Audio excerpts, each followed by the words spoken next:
2026 LDFിനെ തൂത്തെറിഞ്ഞുകൊണ്ട് കോൺഗ്രസ് അധികാരത്തിൽ വന്നിരിക്കും. അന്ന് നിങ്ങൾക്ക് ഈ പൊരിവെയിലത്ത് കിടന്ന് സമരം ചെയ്യേണ്ടി വരില്ല.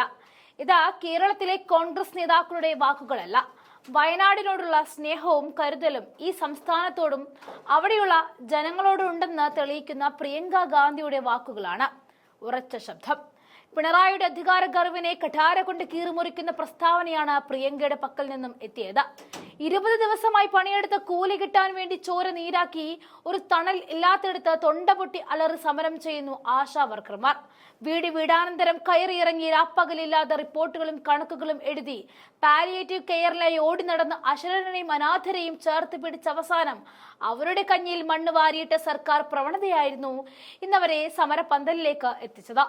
UDF അധികാരത്തിൽ വരുമ്പോൾ ആശാ വർക്കർമാരുടെ വേതനം വർദ്ധിപ്പിക്കുമെന്നാണ് പ്രിയങ്ക ഗാന്ധിയുടെ ഉറപ്പ്. അർഹിക്കുന്ന ആദരവും അംഗീകാരവും അവർക്ക് ഉറപ്പാക്കും. കേരള സർക്കാർ അവരെ നിശബ്ദരാക്കാൻ ശ്രമിക്കുന്നുവെന്നും പ്രിയങ്ക വിമർശിച്ചു. കേന്ദ്രത്തിൽ നിന്നുമുള്ള ഓണറേറിയം എത്താത്തതാണ് ആശാ വർക്കർമാർക്കുള്ള ശമ്പള തടസ്സമെന്ന് കേരള സർക്കാർ വാദിക്കുമ്പോൾ മറ്റൊരു കാര്യം കൂടി ഇവരുടെ ശ്രദ്ധയിൽപ്പെടുത്താൻ ആഗ്രഹിക്കുന്നു. മറ്റൊന്നുമല്ല, ഈ കേന്ദ്രം നാളേറെയായി കേരളത്തോടുള്ള അവഗണനയും പകപോക്കലും തുടങ്ങിയിട്ട്. നികുതി കൂട്ടിയും സഹായത്തിനു പകരം കടബാധ്യത തലയിൽ നൽകിയും ഞെരുക്കുകയാണ്.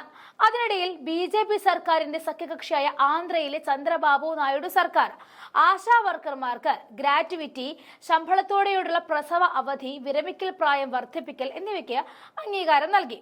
കൂടാതെ 30 വർഷത്തെ സേവനം അനുഷ്ഠിക്കുന്ന ഓരോ ആശാ പ്രവർത്തകനും 1.5 ലക്ഷം രൂപയുടെ ഗണ്യമായ വിരമിക്കൽ ആനുകൂല്യം നൽകുന്നുമുണ്ട്. കേരളത്തിൽ ഇത്രയും വലിയ ആശാ വർക്കർ സമരം നടക്കുകയും ഓണറേറിയം പിടിച്ചുവെക്കുകയും ചെയ്യുന്ന കേന്ദ്ര സർക്കാർ അവർക്ക് അധികാരമുള്ളിടത്ത് ഇത്ര ധൃതി പിടിച്ച ആനുകൂല്യങ്ങൾ നടപ്പിലാക്കിയിട്ടുണ്ടെങ്കിൽ അത് ഉറപ്പായും കേന്ദ്രത്തിനെ പിന്തുണച്ചാൽ ഇങ്ങനെയൊക്കെ ഗുണങ്ങളുണ്ട് കേട്ടോ, അല്ലെങ്കിൽ ഇതുപോലെ പട്ടിണി കിടക്കേണ്ടി വരുമെന്ന് പറയാതെ പറഞ്ഞിരിക്കുകയാണ്.